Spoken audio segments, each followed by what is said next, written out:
Maria and also in the far country. Hello, I'm Liana, and I will talk about SITI Homecoming, poem by MOHAMAD.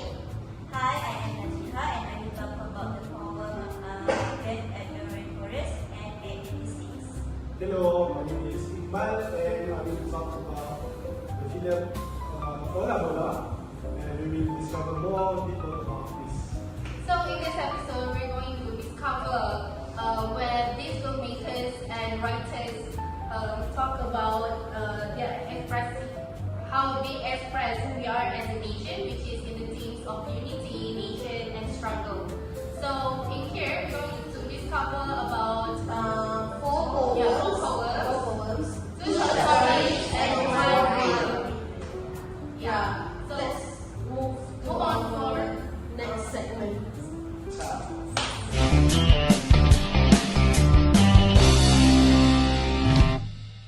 Hi, welcome back to Lead and Love. So we begin our first segment, which is we're going to talk about poetry, where emotions and ideas shape our understanding of what it means to be Malaysian. So the first poem is Tanah Air by Usman Awang, and I'll be starting us off. Yeah.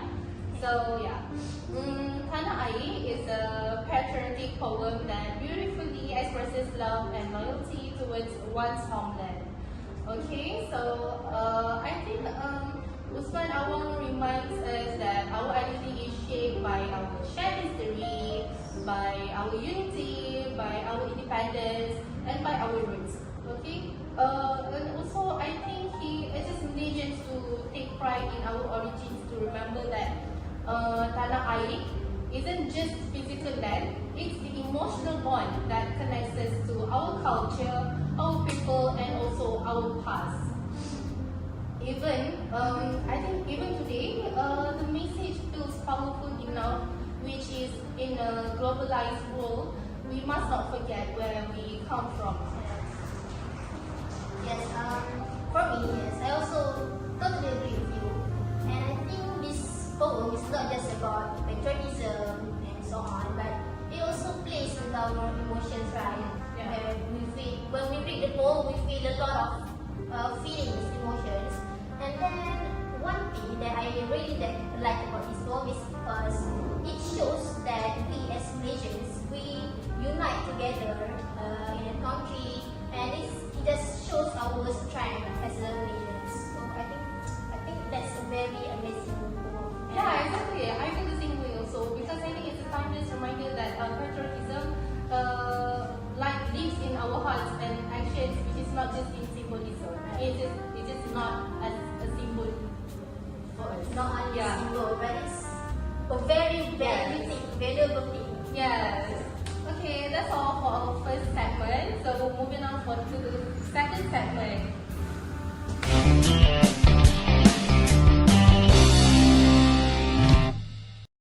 Hi, welcome back to segment 2 with Lee and Love. So today, I'm JAZLINA with LIYANA. We will talk about the second poem, which is Homecoming by. MOHAMAD. So what do you think the poem is about? Alright, yes. So this poem, written by MOHAMAD, is actually about Sitenggang, okay, who is a man who he travels a lot, okay, and then he becomes modern and he forgets about his own roots, and then when he returns home, okay, he began to feel like he's no longer in his home country, Malaysia, meaning that he lose his own roots, okay? And then this poem also shows the conflict between tradition and also modernity, and it also about how experiences abroad can change a person's identity. It's a bad thing, Yeah. And then sometimes it creates a distance from one's own culture, okay? So what's good about the poet, which is MOHAMAD, is he also encourages balance, okay? Meaning that he doesn't reject modernity, but he also suggests that we can grow globally without losing our roots. Yeah, there's such a relatable idea that many Malaysians today work or study overseas and they face the same questions. Am I still the same person when I come back. Yes, Like that. exactly, okay. And then the poem teaches us that our Malaysian identity isn't something that we can lose, okay? It's something that we carry together with us. And then no matter where we go, we need to always remember our roots. Yes, we cannot lose our identity. Yes, of course. Yes. So that's it for poem 2, which is Si Tenggang's homecoming. Yeah. So we move to the next segment. Bye. Bye.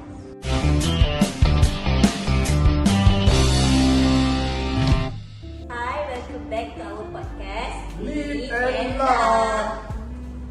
So, Najiha, now we will move on to the next poem, at 86, and Najiha will share about this one. So, what do you think, Najiha? Okay, so the poem at 86 was written by Wong Wina, and this poem is a quiet and reflective poem where the poet looks back on his life when he was 86 years old.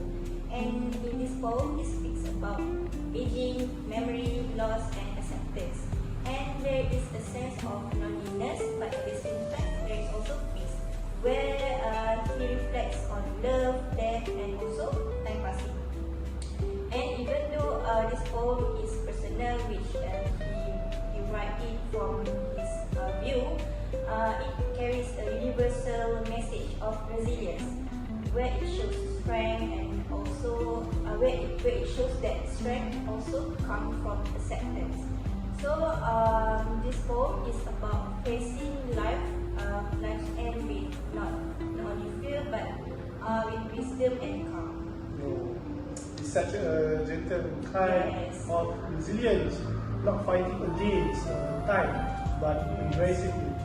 Yeah, so this poem also reminds us that resilience not only mean about resistance, but also remind us about understanding and also peace. Yeah. So guys, we will move to the next segment. Ciao!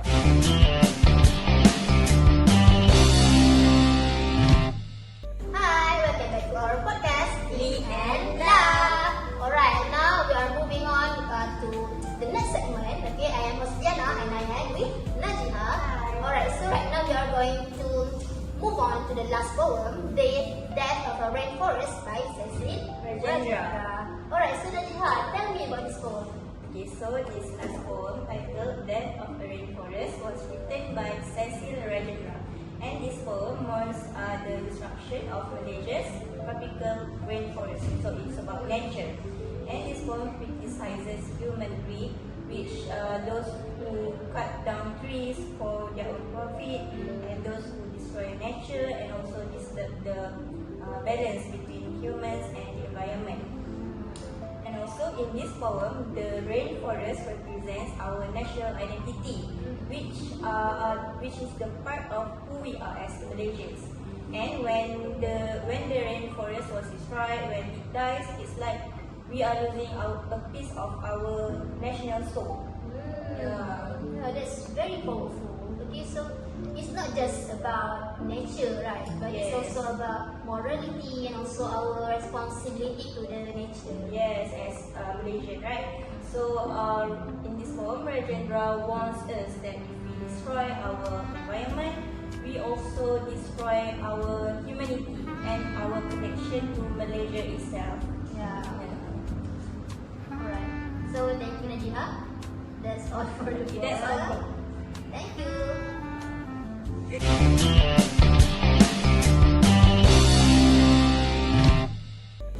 Hi, welcome back to our podcast, Lead and Love. So here with me today we have JAZLINA. So we're going to talk about short story in this segment. So she's going to share her thoughts on two powerful short stories, two powerful Malaysian short stories. Yes. Okay. Malaysian short Which is stories. Maria by Cik Husna Azhari and Enifa Gautri by KS Mania. So, Jazz, can you tell me both stories? What is it really about? Yeah, sure. So both stories come from very different cultural background. Maria is set in a traditional Malay village while in a foreign country focuses on the Indian Malaysian community. But even though they are different, but both explore similar things, which is about identity, change, and what it means to stay strong in the changing society. Oh, that's actually interesting. Okay, let's start with Maria. What Yeah. means this story stands out to you? So, well, Mariam centers on a confident, independent woman who challenged the traditional expectation of women in her Kelantanese community. Yeah, she's a very strong-minded, modern, and not afraid to be herself even when the others gossip and judge about her. So, what I love about how the writer Cik Husna Azhari used Maria's character to question gender roles that show that a woman's worth isn't defined by society standard. It is actually a really strong example of resilience, but in a quiet and graceful way. I actually like that. Okay, I think like resilience doesn't always have to be loud or dramatic. You know, it can always be in how you carry yourself, right? Yes, exactly. Maria also doesn't fight openly, but she resists through her confidence and also dignity. She's a symbol of how Malaysian women navigate identity, balancing tradition and also modern thinking. Okay, what about in a far country? It sounds quite different than the other stories. Yes, it's a very different in setting, but surprisingly, it's similar in message. KS Manian's story explored that the life of a man who faced a moral struggle. He won success and recognition, but he also realized that ambition can come at the cost of his values and his connection to his community. So while Mariam deals with gender and culture, but in a poor country, deals with integrity and also belonging. So both characters are kind of like torn between two worlds, which Yes. is tradition and modern Modern life. life, yes, exactly. That's the main connection between both stories. Maria is torn between old expectation and new independence, while the protagonist in a poor country is torn between ambition and also moral duty. Both of them represent Malaysians trying to find their identity in a changing multicultural society. Yeah. That's a really nice link between them. So how do these stories reflect national identity? They both show that Malaysian identity isn't just about culture or background. It's about the values we hold, like courage, integrity, and also respect for each other. No matter if you are Malay, Indian, Chinese, we are all face challenges that test who we are. And in both stories, resilience is what keeps the characters grounded.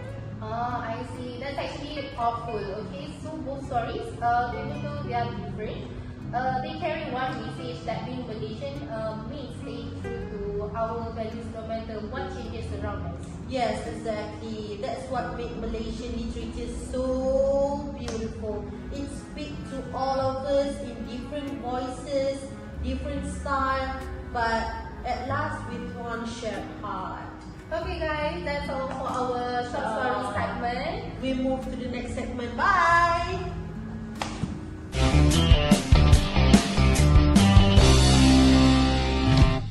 Hello, welcome back to our podcast, Lead And and love. Alright, finally we will wrap things up with the last segment, okay? I am with IKHMAL and we will talk about a film that captures Malaysians' unity and resilience. Hola! Hola. Yeah. Alright, so IKHMAL, tell me, what is this film about? Thanks, Lena. So, Bola Bola is such an inspiring film written by Chew Kang Wen. Based on Malaysia national football team in the 1980s, featuring players from different ethnic backgrounds, Malay, Chinese, and also Indian. Despite facing challenge, they unite through teamwork, respect, and shared dreams. The message is clear. Malaysia's strength lies in diversity and unity. Yeah, I feel how the film tagline, "We are stronger together," because it fits perfectly with what we discussed today, right, Man? Yeah, exactly.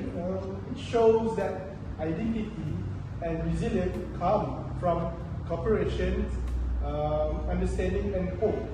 Just like in the film, when we put aside from different and work as one, we can achieve something that is truly great.